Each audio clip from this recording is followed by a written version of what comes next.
Hello, everybody, and welcome. My name is Eliza Campbell, and I'm Associate Director of the Cyber Program here at MEI. I'm pleased to welcome you all to today's panel, which will explore the increasingly timely issue of privacy surveillance and the implications of increased connectedness for personal freedoms and civil society online in the Middle East.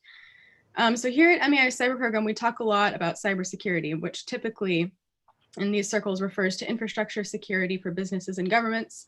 But a growing cohort of scholars and activists are thinking about personal and collective security online and asking the question, cyber security for whom, in what contexts, and why? And we'll get into some of these questions today. I'm joined today by an outstanding panel of experts with wide varieties of areas of expertise in this field. Mahsa Ali Mardani is an internet researcher focusing on freedom of expression and access to information online in Iran. Her research aims to understand communications ecologies within Iran's information control space. Mahsa has worked on digital rights in Iran since 2012 in various capacities within civil society. She does research on freedom of expression online in the region and with the human rights organization Article 19. She's also a senior information control fellow with the Open Technology Institute and a graduate resident of the Bonnevero Institute of Human Rights. Dr. Sahar Khamis is an expert on Arab and Muslim media and the former head of the Mass Communication and Information Science Department in Qatar University. She's a former Mellon Islamic Studies Initiative visiting professor at the University of Chicago and the co-author of the books Islam.com, Contemporary Islamic Discourses in Cyberspace, and Egyptian 2.0, Political Blogging, Civic Engagement, and Citizen Journalism, as well as the co-editor of the Arab Women's Activism and Socio-Political Transformation, Unfinished Gendered Revolutions. Spandana Singh is a policy analyst with New America's Open Technology Institute, where she researches and reports on policies and practices related to content regulation, transparency reporting, artificial intelligence, privacy, surveillance, countering violent extremism, and cybersecurity. So just a very small portfolio there. She's also currently a fellow at the Internet Law and Policy Foundry and a non-resident fellow at the SES Center in New Delhi. Finally, Avi Asher Shapiro is a journalist with the Thomson Reuters Foundation, where he covers the intersection of human rights and technology. He's previously worked with the Committee to Protect Journalists as a global tech correspondent and a North America researcher and tech reporter. Although this is a virtual meeting, I'll be taking audience questions through Zoom's Q&A feature, which you can all see on your screens. For those calling in by phone or watching our panel on the live stream, you can ask a question on Twitter with the hashtag MEI Cyber or email events@mei.edu with any questions. If you have any technical issues during our panel, please email the same address, events@mei.edu. Finally, please feel free to ask questions at any time throughout the panel. I'll be looking at your questions as they come in, and I'll do my best to factor in as many as possible into our discussion. And I'm really looking forward to welcoming audience feedback on this broad range of activities and issues that we'll cover. So to start, I want to ask Sahar kind of some looking long and deep questions. So as the international community thinks about the legacy of the Arab Spring and questions of technology's role in civil society, some like you have advocated for a more nuanced understanding of the so-called techno-optimism that sort of pervaded in the early 2010s, and more critical perspectives of technology's role, including those that take into account its potential to facilitate surveillance, suppression, and propaganda, among other things. What are some evolving and more realistic ways to think about the role that technology can play in harnessing a free and active civil society in the Middle East, especially taking lessons from the legacy of such questions that were asked before, during, and sort of in the legacy of the Arab Spring?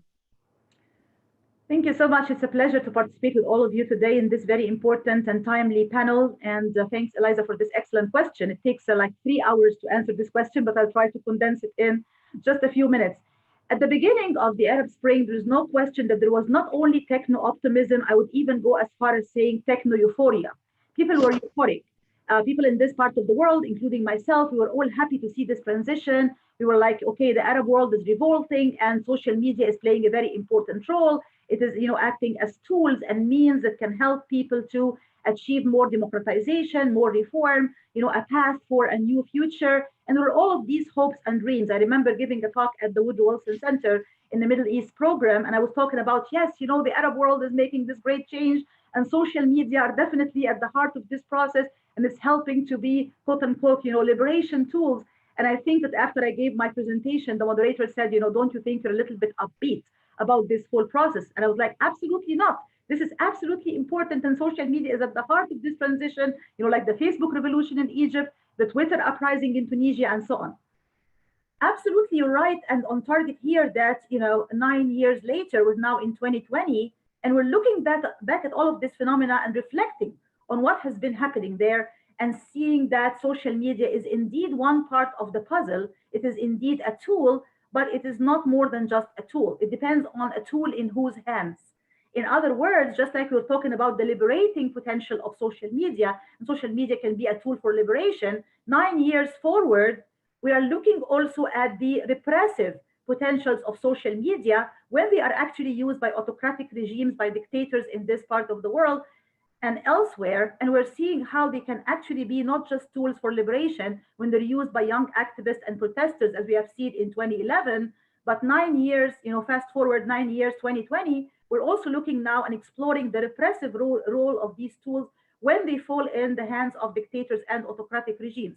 Now, a very important thing to remember here is that in 2011, the learning curve of the regimes was very different than now in 2020. A lot of them were taken by surprise. They did not know what was coming at them. They panicked. They acted in weird ways that led to negative, outcomes, and even counterproductive ways, like pulling down the kill switch in Egypt, shutting down the internet completely for a whole week, cutting off the cell phone service, and thinking wrongly, of course, that this is gonna, halt the revolt or stop people from going out to the street. What we saw happening, of course, was exactly the opposite. People were more energized and more, enthusiastic about going out and flooding the streets of Cairo and so on and so forth. Now, the Tunisians also were taken by surprise and they panicked. The Syrians, however, were looking at what was happening in Egypt and what was happening in Tunisia and learning some lessons.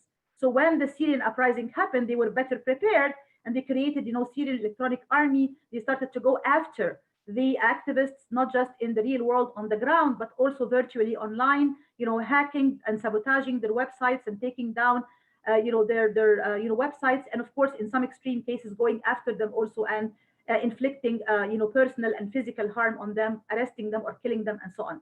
So what we are seeing now is a learning curve. Now we're talking about a new phase, digital authoritarianism, which is one line of research I'm focusing on right now. So instead of all of the euphoria of cyber activism, cyber feminism that dominated my research agenda 9 years ago, my research now is taking a different, a twist or a different turn, focusing on the phenomena of digital authoritarianism and how many of these dictatorial regimes and autocratic regimes are building their own learning curves, looking, listening, and learning, and changing their own tactics and strategies and using new means to crack down on protesters, not just in the real world, on the ground, on the streets, but also virtually in cyberspace. And we see many examples of that, used by the Egyptian regime, used by the Saudi regime, and other examples from within the region. Of course, there are so many examples to be listed here, but the whole phenomena now is this phase of digital authoritarianism, which is really opening our eyes to the new reality that social media is just a tool, and it depends on who is using the tool and for what purpose, when, where, and how, and really making us as researchers rethink a lot of our prior assumptions and looking at not just the liberating potential of social media, but also the repressive potential as well. Yeah, thank you for that. I think that gives sort of a really rich and in-depth context to how these questions are asked. And again, kind of how our framing of them in the media has shaped policy approaches as well, for good and for ill. Moving to Avi, sort of on a related question.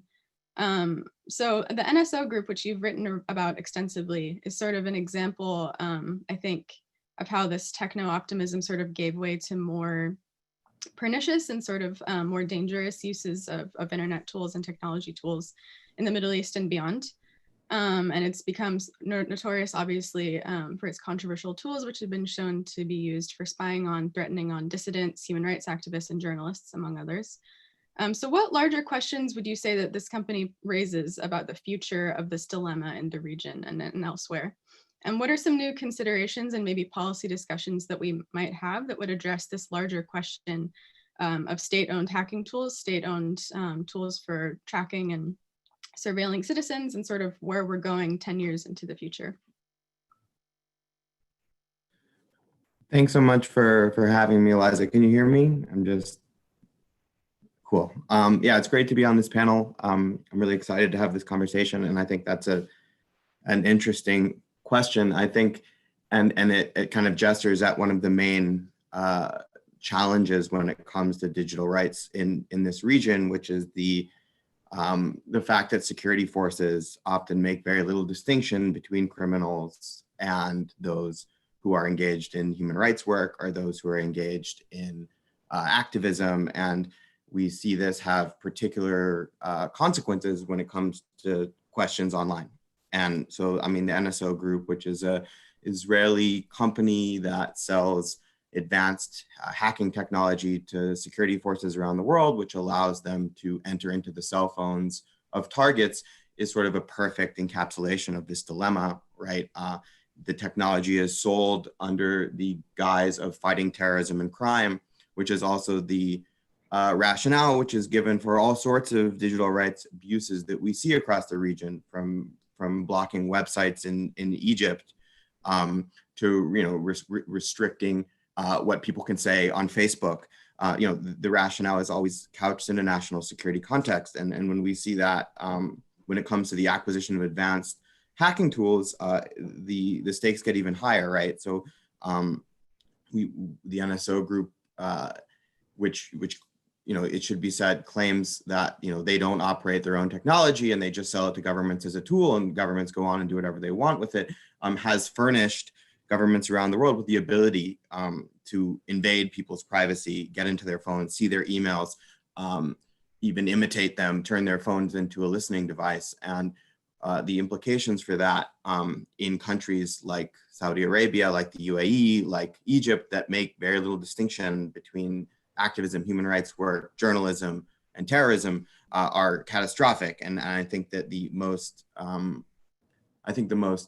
salient example of, and the most famous example of this is Jamal Khashoggi, and the allegations from researchers in Canada that technology from the NSO Group was used to infiltrate the phone of one of his close confidants in Canada, Omar Abdulaziz, a dissident Canadian, Saudi, and then Abdulaziz has said that the Saudis were able to see his conversations with Khashoggi and potentially, inform their eventual kind of entrapment of him, right? So you can see this sort of, and I think that also highlights another really important theme here, which is that like things that begin in the infiltration of one's phone or the blocking of one's website often end in physical violence, right? And we see that across the region. In Egypt, where a website will be blocked like Madam Masr, it'll end with a journalist being taken in for interrogation.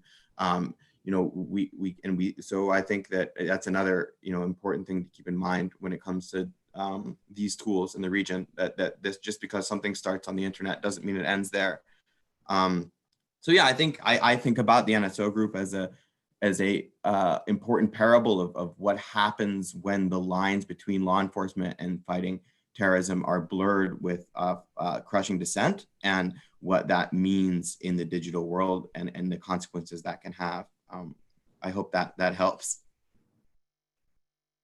Yeah, certainly. And I think it's interesting how a lot of the questions that used to sort of be asked in the context of governments and sort of state decisions are increasingly being asked in the context of private companies and firms, and sort of the relationship between them. And I think that's something that we'll continue to look for, and that I think we'll continue to talk about in depth, and in this panel as well today. I hope we get into that. So I want to turn to Massa really quickly, kind of thinking again about these sort of long historical context questions, because again, I think it's really a feature of scholarship and journalism about these questions that I have been less happy to see, that sort of views each version of this bubble of techno-optimism or techno-pessimism in a vacuum, without kind of taking into context the long history or the trajectory of how these questions have played themselves out in the Middle East. And I think that's a feature of the types of reporting tools that we use as well. So Massa, kind of thinking about the case of Iran, which is a unique case in a lot of ways around these questions. What evolutions have we seen in spaces for dissent in civil society in Iran, particularly in the years since the protests in 2009 that were, as Dr. Khamis referred to, characterized by some as the first sort of actively internet-driven revolutions in the region?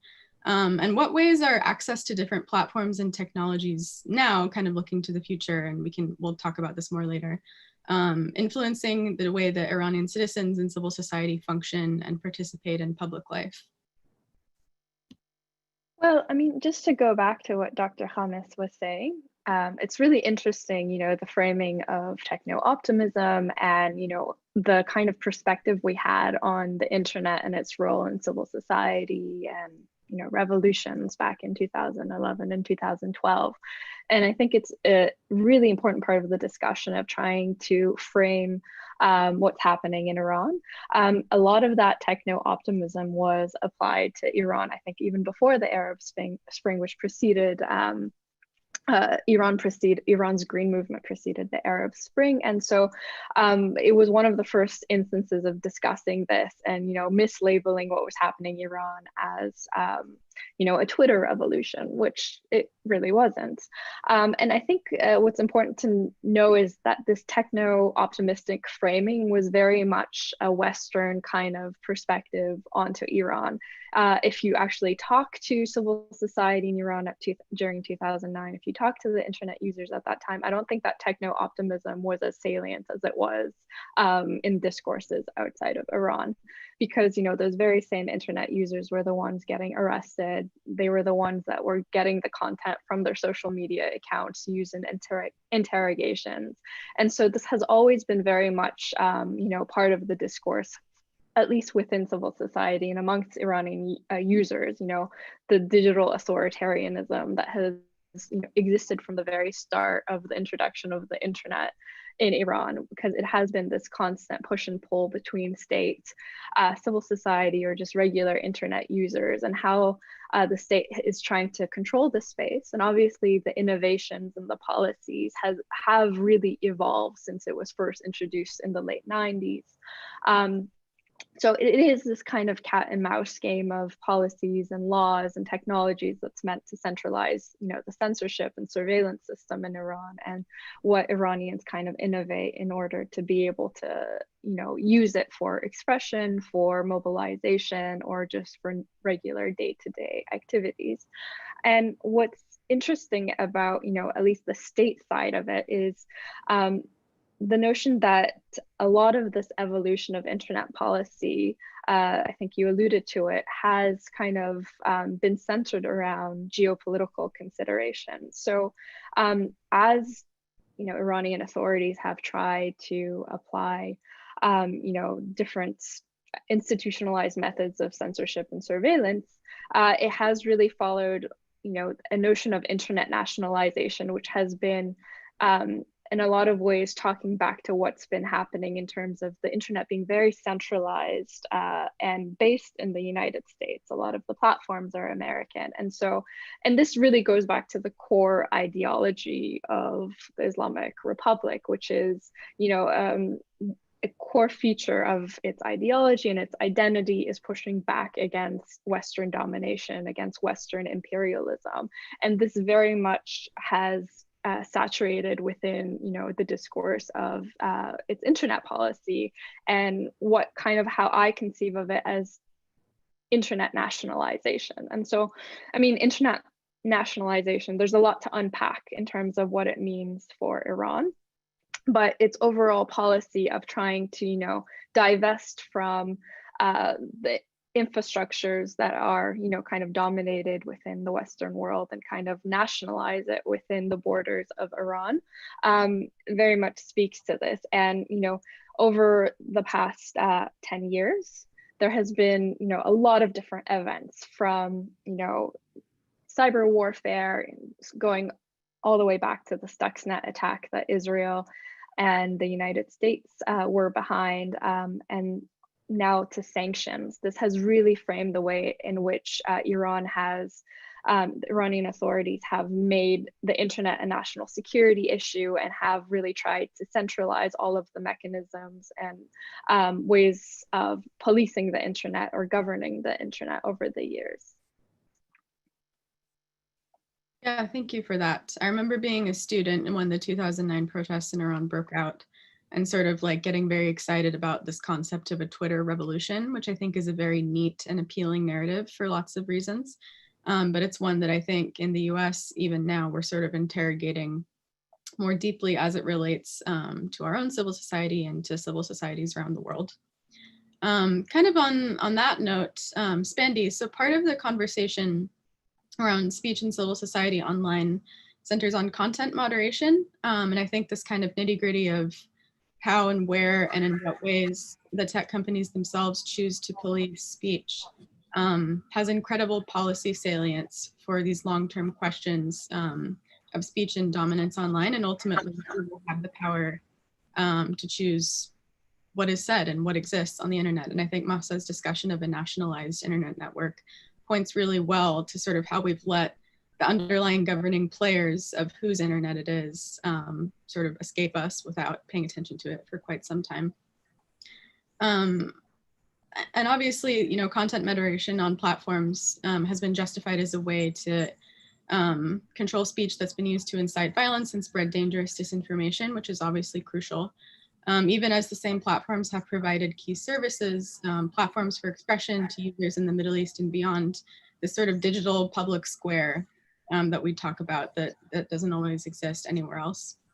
And some have argued that this content moderation is kind of a slippery slope because it can be used to justify crackdowns on free expression, while others have pointed to the tech companies' unwillingness to adequately confront hate speech and harassment on their platforms, or to do so in a sufficiently transparent manner. So how is this question playing itself with relation to the Middle East? And what are some key questions as we think about how these tech firms will look to the future? Taking in mind also this NYU report that was released recently that calls for the platforms to stop outsourcing content moderation. And we can talk about that more in depth later as well. Sure. So thanks for the question. I think when we talk about content moderation, there are two distinct approaches that we need to look at. So first, there are external requests, typically from governments, to remove or moderate content. And second, there is content moderation that is based on a company's enforcement of their own content policies. So in some cases in the Middle East, we've seen that when a government asks a company to remove content, they're doing so because either the content violates local laws, or because they want to pressure the company to remove content that the government does not view favorably, or accounts of individuals that the government does not view favorably. So in these situations, companies can find themselves torn between wanting to appease these governments, especially in markets that are very important for the company, while also wanting to protect the freedom of expression of their users. And so in these situations, I think it's imperative that companies develop a concrete policy that is transparent and consistent for how they respond to these requests, including determining what kinds of requests the company deems illegitimate and will push back on. And in addition, companies also need to provide adequate transparency during the entire content moderation process. And this includes providing notice to users who have had their accounts or content removed or disabled, and also publishing data around the scope and scale of government requests that they have received and how the company has responded. And a really recent example of why such transparency is important is a few days ago, several high-profile Tunisian bloggers and activists had their accounts deactivated without clear notice or explanation around why this was happening. And some of the accounts were reactivated due to civil society pressure, but Facebook said that they had deactivated them due to a technical error. But because there was a lack of transparency during the entire process, it raised some serious concerns among advocates about whether these were truly errors or whether these were government-led efforts that the company wasn't being transparent about. And so in this way, content moderation with relation to government requests can create what you called a slippery slope. And in addition, when we talk about how companies enforce their own content policies, companies generally have this broad set of content policies that are meant to be applied globally. But we found that there is not always a clear understanding of how these policies are applied and whether they are consistently applied across regions, countries, and languages. And one of the big issues with this is that companies employ a robust team of human moderators who are often contract workers and outsourced workers. They may not always be proficient in certain linguistic, regional, and cultural contexts. And so in the case of the Arab world, we've seen that this has resulted in a higher number of moderation errors for users who speak Arabic or who live in different countries in the Middle East. And when users don't have access to transparency around how these moderators are trained, what they're proficient in, why their content is being removed, and if they don't have access to a robust appeals process, this means that they have little mechanism for remedy and and that their freedom of expression is as a result curtailed. And I think it's also important to note that these existing challenges in content moderation have been deepened by the fact that many countries, including countries in the Middle East, such as Qatar and Egypt, have introduced cybercrime or fake news bills, which seem to criminalize certain types of speech and further complicate the moderation procedures of companies. And additionally, although companies generally have these global set of content policies, they increasingly are finding that they need to contextualize these policies because, for example, what is hate speech in one country and what is harassment in one country does not necessarily mean the same thing in another country. And so this can also cause a lot of tensions, but it also creates a number of errors when the people creating the policies and enforcing the policies are not as proficient in that particular context or language or situation. Yeah, I think those are really critical and complex questions, and we'll continue to unpack kind of how that plays itself out, I hope, in later questions as well. But I think it's really important to kind of go from like the macro to the micro in terms of the power that these platforms have. And as we've seen and as everyone is aware, they're very, very minute types of decisions and types of lack of transparency on the part of these big 5 tech platforms that can have radically important implications for speech that we might not necessarily think of in the US. So I have a question from the audience from WOW that I think I will direct to Dr. Khamis. So this is sort of jumping off of Spandy's discussion about linguistic diversity and sort of making sure that there's a plurality of voices online in order to facilitate equal sort of stature of different narratives online. So what is your take on Arab-related content on the web, not necessarily in Arabic, but by Arabs addressing issues important to Arabs? And this is both related to the question says the role that censorship might play and the lack of content in shaping the discourse and sort of helping for the digital public square in the Middle East and beyond to sort of flourish to a point that allows for voices from the region to sort of have equal sway or to have a role in discussing issues that are important to them. Yeah, in my second book, my second co-author book, Egyptian Revolution 2.0, Political Blogging, Civic Engagement, and Citizen Journalism, myself and my co-author talked about the political bloggers, especially in Egypt, and how they paved the way for the Arab Spring broadly and the Egyptian Revolution in particular. One of the things we talked about was the role of language, the fact that when some of them actually blog or tweet or post only in the Arabic language, obviously the nature of the audience here is very different because you're targeting specifically an Arab audience, of course. And if you're blogging in the English language, which was the case with some, just few, but not the majority of the bloggers, then obviously you are opening the door for an international global audience. You have much more diversity and plurality across not just the border lines, but also the linguistic lines, right? You're breaking the linguistic barrier. You're able to, to reach a much more global audience. The fact is, however, when you're looking now, again, 9 years later at the blogosphere, for example, as a whole, you see some very troubling shifts here. You see that a lot of the voices have been, either silenced by the regimes, a lot of the websites or the blogs closed down or completely abolished, or the bloggers themselves achieve what is called, quote unquote, self-regulation or self-censorship.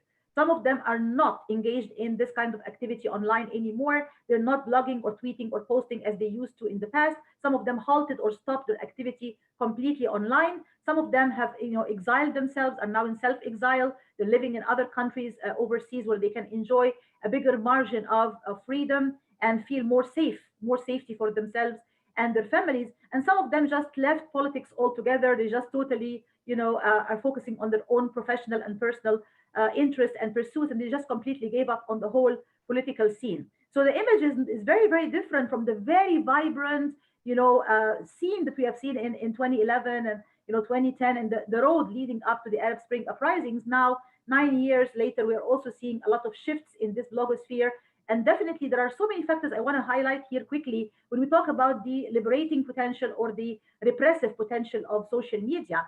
We also had another faulty notion, which is the egalitarianism of cyberspace and the egalitarianism of social media, that these are tools that's going to give everyone an equal opportunity across the board to voice their views and their, maybe dissident opinions or oppositional voices can be heard in an equal way. And this assumption now has to be challenged and revisited again. Is it really egalitarian? Is it really an open platform for everyone? Well, there are so many facts now that tell us this is not the case. You have to think about something like the divide between the technological haves and have-nots, not just globally across different countries or different regions, but even within the very same country. You don't have the same access to 24/7 high-speed internet in every part of every country. You have to think about the rural-urban divide. You have to think about less advantaged communities and neighborhoods that don't have the same access to high-speed 24/7 internet access, let alone issues of digital literacy or digital illiteracy, which are of course linked to issues of alphabetical literacy or illiteracy that we know is not a secret, is very, very high in many parts of the Arab world and are particularly high among certain demographic groups. Like if you're talking about rural populations, Bedouin communities, you're talking about women in particular, there are so many barriers there that do not give everybody the same equal access to this space. Therefore, we have to re-question not just the notion of whether it's liberating or repressing, which was definitely something we have to discuss right now, but also discuss other features of this cyberspace that could not necessarily give the same degree of equal access or egalitarianism or equality because of all of these barriers, not to mention, of course, the top-down governmental control and authoritarianism and digital authoritarianism and all of these other factors as well. So the picture now is very different. And we have, as researchers and scholars and academics, and also activists and journalists, to think about all of these notions. And just let me very quickly say also that I like this whole idea of also talking about something like the description of what is quote unquote false news, right? How do you define these kinds of terms? We're now in the coronavirus era seeing an unprecedented crackdown on cyber activists, on journalists, on so many countries in the region. And many of these authoritarian regimes are using notions like fighting terrorism, but also using notions like false news. You're spreading false news, and they don't define these terms clearly or carefully for you, leaving a big room for cracking down on freedom of expression and journalistic freedom and cyber freedom. And at the end of the day, the freedom fighters or the activists or the protesters are the losers, and the governments tend to be the winners. Yeah, I think that's really critical. And as we've talked about, and I hope continue to talk about, this tendency to think about tech as stopping is when you turn your computer off or whatever is obviously very flawed. There's long reaches and sort of long sociological and linguistic ways to think about the influence that tech has and will continue to play on questions of equity, questions of education, questions of civil society in the Middle East and beyond. And I think we're just kind of getting started having those really serious policy discussions, and they'll have to continue. So I have a question kind of circling back to NSO Group, which I think tends to come up a lot in these discussions and has a really interesting sort of case study for how these questions play themselves out that I'll direct towards Avi, but also any of you who feels like they might want to contribute can also add. So there's an audience question about as states gain access to these hacking tools or to these surveillance capabilities, obviously they're having to turn to private companies that manufacture these tools first and foremost before sort of moving to self-contained manufacturing or self-contained production of these tools. So what kinds of legal regimes or what kinds of potential use terms could potentially start to move towards regulating their use? And I think Spandi might have something to say here. And how can such policies be enforced in a real way? As we've seen, the enforcement of such sort of policies is the thing that sort of escapes us.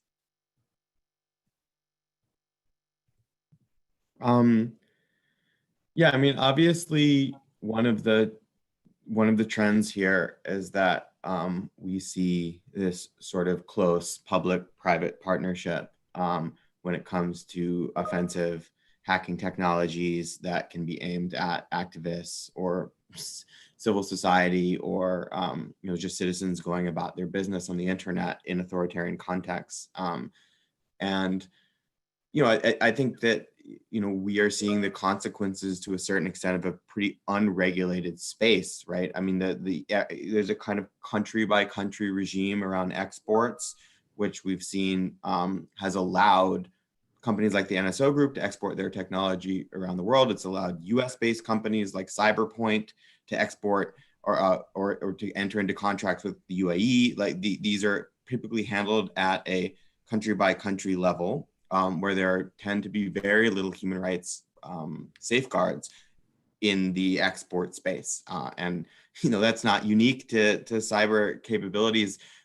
There's nothing legally preventing American defense contractors from selling missiles to Saudi Arabia that then are used to blow up schools and hospitals, right? I mean, this is a problem that extends far beyond the tech sector, but it's something that in terms of an international regulatory regime is lacking, right? I mean, the UN Special Rapporteur for Freedom of Expression, I think a year ago, David Kay called for a moratorium, a global moratorium on this private sale of these kinds of advanced surveillance capabilities.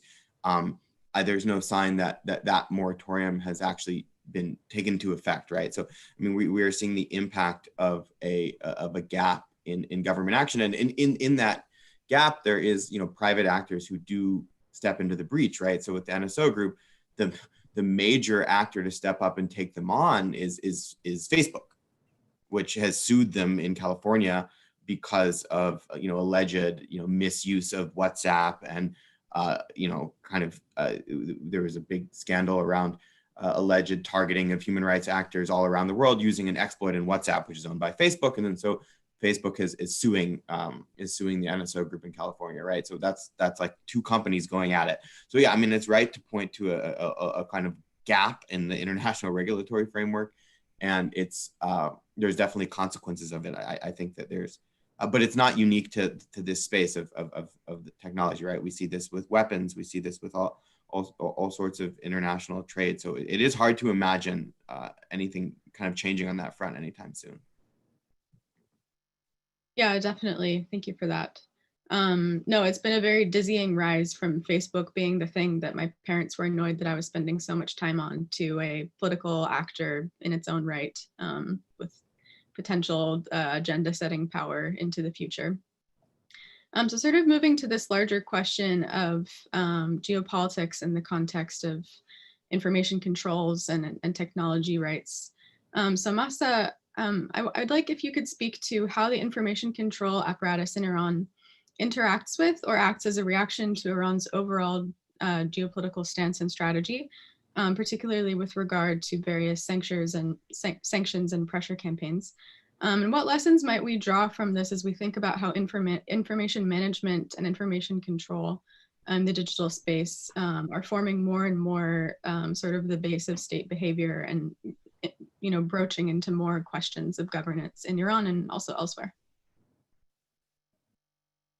Well, I suppose this is a really important question at this moment in time in politics, because I mean, we're kind of living in the Trump era, and one of the cornerstones of this administration is its policy on Iran and its maximum pressure campaign.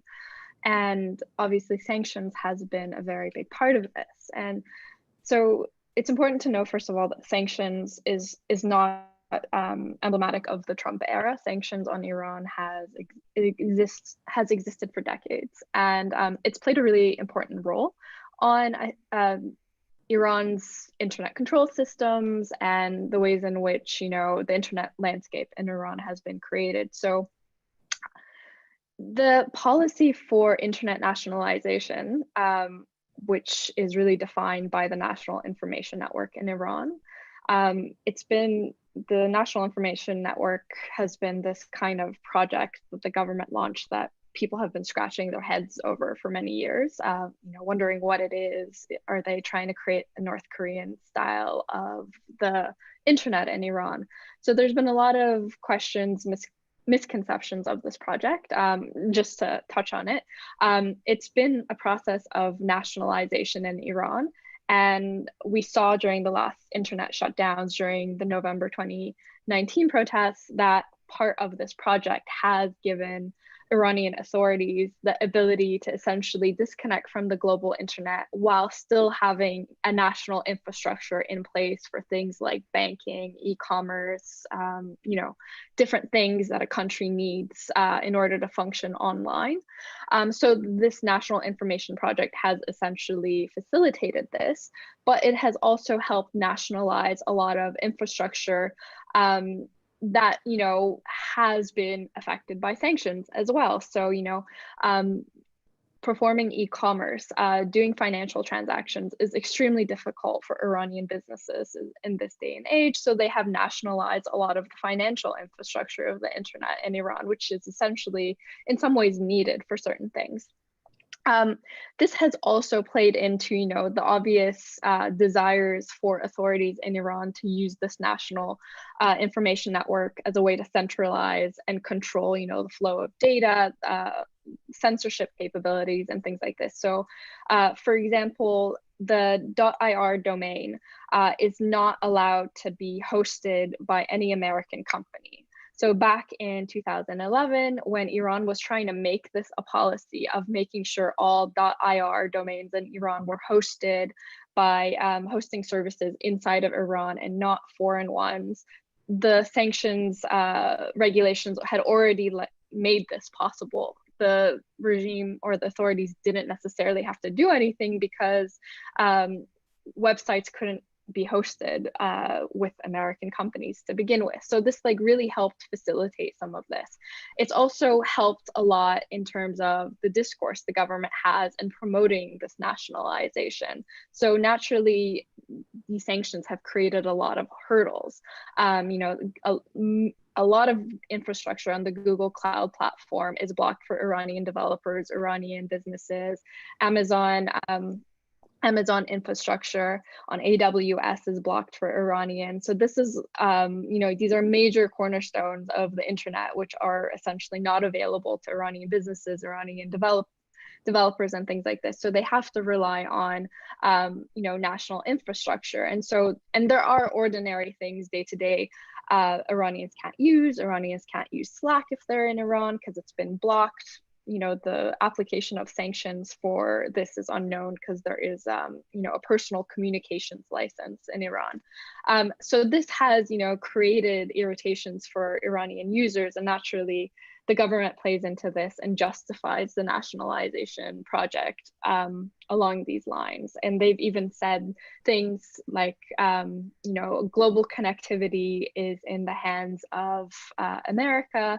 If they decide to sanction, the global internet submarine and overland cables, they can disconnect us from the global internet. So we need to create the national infrastructure when, things get so bad that America decides to cut us off from the global internet. So these are kind of the framings the Iranian government uses to justify this nationalization and, in essence, centralization and control. Yeah, and I think that's continued to play itself out really interestingly with regard to how the tech platforms themselves respond to questions of content moderation. This Instagram kind of shutting down of Iranian accounts posting content about the assassination of General Soleimani earlier this year is a really interesting example of that. So thank you for that. In this unique space where entrepreneurship, there's a very fine line between entrepreneurship and tech and political activism in a lot of ways, especially in the Middle East. I guess I want to move to Spandy, kind of thinking about the complexity of navigating the space between entrepreneurship and innovation in tech, especially in the Middle East. And then questions of civil society, questions of human rights, and how not only US platforms can start to negotiate that more transparently and more actively, but how they might set agendas for tech companies that are native to the region, how tech companies themselves that are growing and being founded in the region right now are starting to encounter these questions. So yeah, if you could speak to that. Yeah, definitely. So I think that because big tech companies in the US are really grounded in sort of the digital rights and policy issues, like you said, they can really help to bolster the efforts of SMEs and smaller tech companies in the Middle East and in other regions, especially when it comes to engaging with the government and pushing back against legislation or efforts to infringe on freedom of expression, on privacy, and so on. And I also think that in these regions, civil society is also really, really important. And we've done some work working with civil society in the Middle East and other regions to help them develop advocacy strategies with the government, particularly in regions where relationships between civil society and the government may not be, that great. How to identify levers and, points of influence that they can take advantage of in order to push for more responsible legislation, and also how to involve tech companies in that process. Especially what we found is that it's very difficult to get smaller tech companies and startups engage in this conversation, even in the United States, because when you're a small company and you have such limited resources, the first thing that's on the top of your mind is not, oh, like, how am I going to publish a transparency report, or how am I pushing back against illegitimate government requests? You're more concerned with how am I going to survive through this year, how am I going to ensure that I'm going to get enough users? So I think it really requires a lot of collaboration across regions, but also across industries, in order to raise awareness of how important digital rights are, and how together you can push back against efforts that try and infringe on them. Yeah, thank you for that. And I think, as you said, some of the research that's being done in your space and other spaces as well is kind of like writing and setting agendas now that will shape where this discourse goes for the next, decades to come. So it's really crucial to start asking and thinking about these questions, especially as they relate to the private sector now. I guess I want to direct this next question to Sahar, but I'll throw it to anyone who feels that they want to pitch in. So this is a question about reporting on techno-optimism currently, because every panel nowadays has to have a COVID-19 section. I don't think we'll escape that, unfortunately. So thinking about how Western journalists can do better when reporting on current uprisings in the region, in Lebanon, Sudan, and elsewhere, and especially how some have sort of reproduced this frame of techno-optimism, especially with regard to the so-called WhatsApp revolution in October of last year in Lebanon. So what are some ways to sort of facilitate better reporting and better narratives around the role of technology in these uprisings? And how can journalists in the West sort of do a better job of allowing voices from the region to tell the stories that need to be told? This is a $1 million question, Eliza. It needs 3 or 4 panels to talk about all of that. But let me just sum some of the most important points here, in my opinion. Like, I'm an ethnographer, so I do a lot of qualitative research, a lot of ethnography, which really requires you to immerse yourself, to be very much, indulging yourself in the field and getting to know the participants, right? I don't want to use the word subject, but the participants of your own study.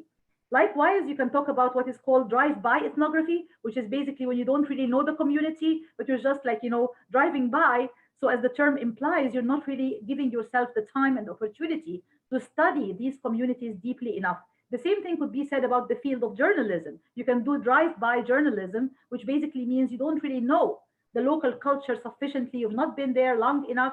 You have not really been able to immerse yourself or to indulge yourself sufficiently in this particular culture to know the ins and outs. And that's when you're just using a more ethnocentric, Eurocentric, outsider perspective, and a drive-by form of journalism that does not really give you enough time to really understand what are the nuances here, what are the issues at hand, what are the complexities of this situation. You cannot do all of that just very quickly in a snapshot. So that's definitely something that foreign journalists, correspondents, researchers, scholars need to do, and definitely inviting voices from the region to talk about the region, which is something that I should give a big, thumbs up to, Middle East Institute for doing that, and really inviting people from within the region itself to talk about the underlying issues and challenges. The same could be said about journalism. Talk to people, understand people. As a feminist scholar, I've always talked about, for example, things like, the quote unquote, save the Muslim woman syndrome. People who talk about like, oh my God, we have to do something to save these oppressed women in, Afghanistan. Have you been to Afghanistan? Did you talk to Afghani women? To understand what the issues are? Oftentimes the answer is no.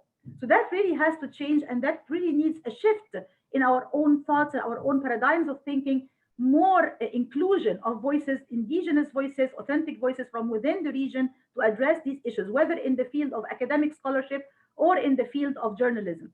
However, let me just very quickly touch upon the coronavirus issue as well, which is really imposing itself, like you said, on all of us, and there is no escape from talking about it. I think it's opening doors now for many, many challenges that as academics, scholars, and journalists, we have to talk about. Things like talking about the tracing, phenomena of tracing people, finding out where they are for the purpose of being able to, quote unquote, fight the virus. It also gives me pause. It gives me a lot of, red flags and alarm bells are ringing, like, how much is that also going to take us into another direction in terms of maybe curbing or compromising, privacy? There's issues of invasion of privacy. There are issues of more governmental, clamp down or control. There are issues of surveillance. There are issues of censorship that are very much a threat moving forward. We have to think about all of these constraints. Foreign journalists, for one, have also faced some very difficult circumstances and situations lately. We had instances where journalists, were expelled from countries. The infamous case of Ruth Michelson, the Guardian correspondent, who has written something that did not please the Egyptian government, and she was citing a study, that was really, issued by a Canadian center in a Canadian university. Yet she paid the price and she was expelled. And there are so many other examples of journalists, both local journalists and international foreign correspondents, who have been really, suffering because of the clampdown. If you think about issues like surveillance, issues of tracing, all of that is also going to open doors for clamping down on how much freedom or space these journalists are going to have to breathe and to really reflect on the situation and to write about them. So we, as scholars and academics, journalists, writers, activists, have to really consider all of these challenges and all of these constraints moving forward. Yeah, thank you for that. If anyone else wants to offer a comment on that. Okay. I'd like to jump in just about the concept of techno-optimism in terms of also how we view automated tools, because automated tools also are very important when it comes to shaping how users interact with these platforms. And I think in the context of the Middle East especially, we've seen how automated tools can produce discriminatory and harmful results. So in English itself, automated tools struggle to accurately identify and moderate content, especially content that requires context or nuance to understand, or content, like Dr. Kamis mentioned, that doesn't have clear definitions, such as misinformation and hate speech and terror propaganda. And so, for example, there's a very prominent case in which YouTube mistakenly removed content that human rights groups in Syria were posting in order to try and document human rights violations in the country, because the automated tools mislabeled them as terror propaganda. And so in the Middle East context, I think one of the big challenges is that in order to develop robust data sets, this is a really difficult and expensive process. And so when you are moderating content across different languages and geographical contexts, the inaccuracies are even more profound, especially when it comes to regions like the Middle East. And I think it's concerning that there's a lot of techno-optimism around these automated tools, and that they're continuously touted as these like silver bullet solutions for content issues. And in fact, research has found, I think a few years ago, a study showed that these automated tools were producing discriminatory results by disproportionately flagging Arabic language content as terror content. And also, companies don't provide adequate transparency around the success of their individual language algorithms. So for example, while Facebook may tell us that their hate speech algorithms can detect 90% of the hate speech content before a user reports it, we don't know whether this is an average that covers up lower success rates in some languages compared to others.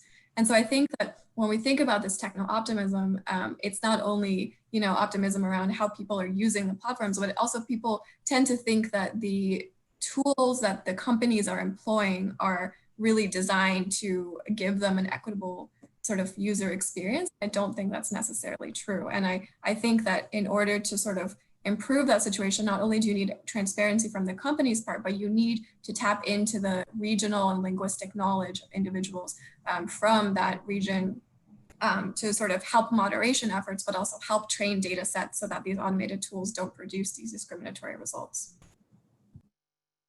Right, and I think those are questions that obviously the major platforms were not necessarily held to account to earlier, even 5 years ago. But that increasingly, as these platforms and as the digital realm becomes a space for dissent around the world and in the US as well, these are things that we're going to have to grapple with.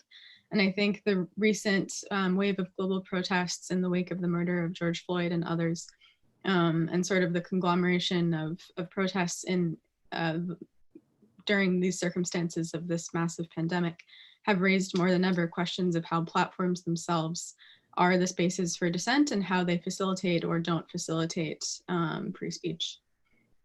So Masa, kind of jumping off of that, you've written about the internet as a site for dissent in Iran that's both kind of global and local at the same time.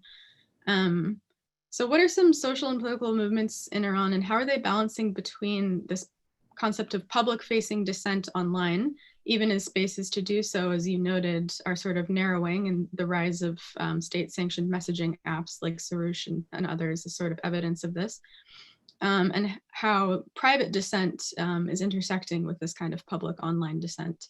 And how might this relationship between private and public dissent change as more of our political life, more of our social life continues to move online and move into digital spaces?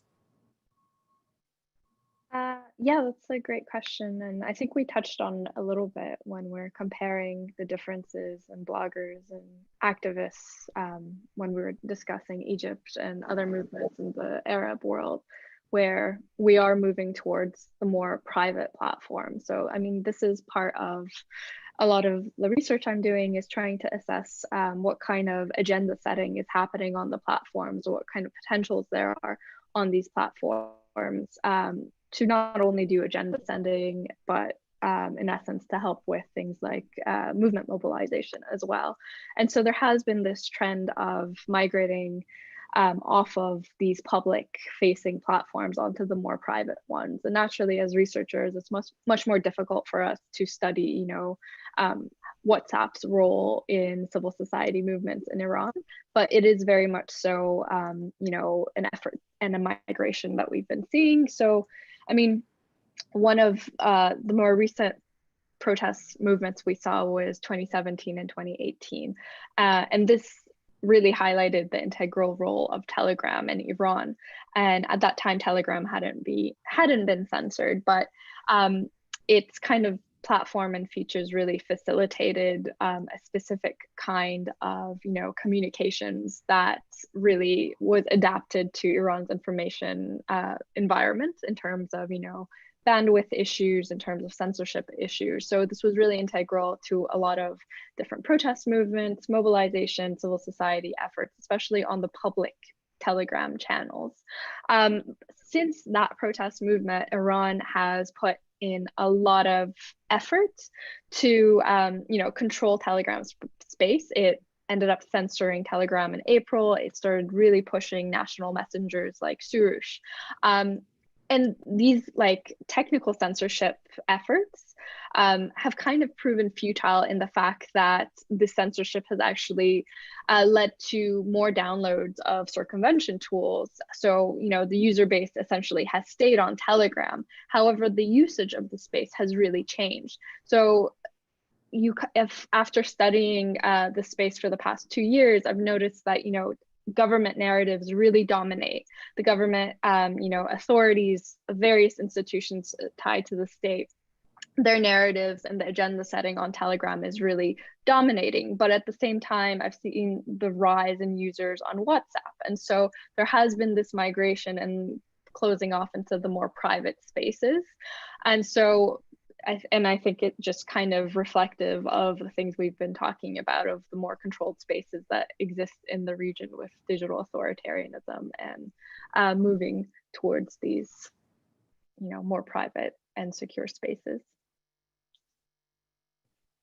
Yeah, thank you for that. And I think as this interplay has happened with COVID-19 and the forced movement of a lot of people's digital lives, this has raised more of these types of questions too. And sort of getting into that, I'd like to frame this to Avi as we sort of close. So thinking about the role of contact tracing apps and technology in the Middle East, and how the rise of those kinds of technologies and this kind of question of public health versus public health and security versus civil liberties has played itself out in the region. And also as we kind of think about the future of public dissent in the Middle East, thinking about the use of drones, facial recognition technology in and around protest sites, and increasingly tools that are embedded in our own smartphones, and thinking about how to spread public information about the trade-off between privacy and security. So what are some new ways to go forward as we think about this intersection of this sort of question of privacy and public safety, particularly on issues surrounding free speech and dissent in the public sphere in the Middle East? That's a big one. I think I mean, I think more broadly, there's concerns that the discourse around public health could serve sort of similar functions that the discourse around national security has in societies that are with governments that don't have democratic oversight, and even in governments that have some degree of democratic oversight. I mean, one of the things that struck me around coronavirus and tracing was the way that the Israeli government sort of immediately admitted that they had been that the security services had this vast trove of tracing information on its citizens, and that they would sort of empower the intelligence sector to get involved immediately in tracing for the purposes of COVID-19. So I think, that's a problem everywhere. I think it's interesting to see the degree of leverage that a public health rationale has in terms of forcing the public to do things that might endanger their digital rights, right? I mean, in Iran, there was this app that was rolled out around COVID-19 that was then like widely criticized by people who analyzed it, and something that's a global problem. We've seen it in India, right? I mean, this rationale around health plays a similar role as to the rationale around national security. And I think, I mean, I think in certain contexts, it can be really terrifying if to give for the government to have this extra and reasonable concern around trying to contain a virus, just as containing terrorism is a reasonable concern as well. So I think we're seeing the very beginning of this, not the end, in terms of the kinds of surveillance that will be introduced in authoritarian contexts in the Middle East, justified by public health concerns. And yeah, I think that's something to keep an eye on. Yeah, certainly. So we're just about out of time, so I'll just quickly note that obviously all of the subjects that we touched on today, as Professor Khamis noted, could themselves be their own panel. And in a lot of ways, it's fascinating that the very platform we're using today is tied up in these questions with Zoom's recent announcement about encryption on its platform. And so this is something for all of us and for all of our listeners today to really continue to actively keep an eye on. I'd like to really strongly thank our speakers for this excellent panel and thank our international audience for joining in. We'll take a short break and rejoin at 12:30 for the conference's next session, which will examine public diplomacy and influence campaigns in the internet age. And you can find the link to join this next session in your chat box. Thank you all again today for this robust and really complex and interesting discussion. And we look forward to continuing this dialogue later today. Take care. Thank you.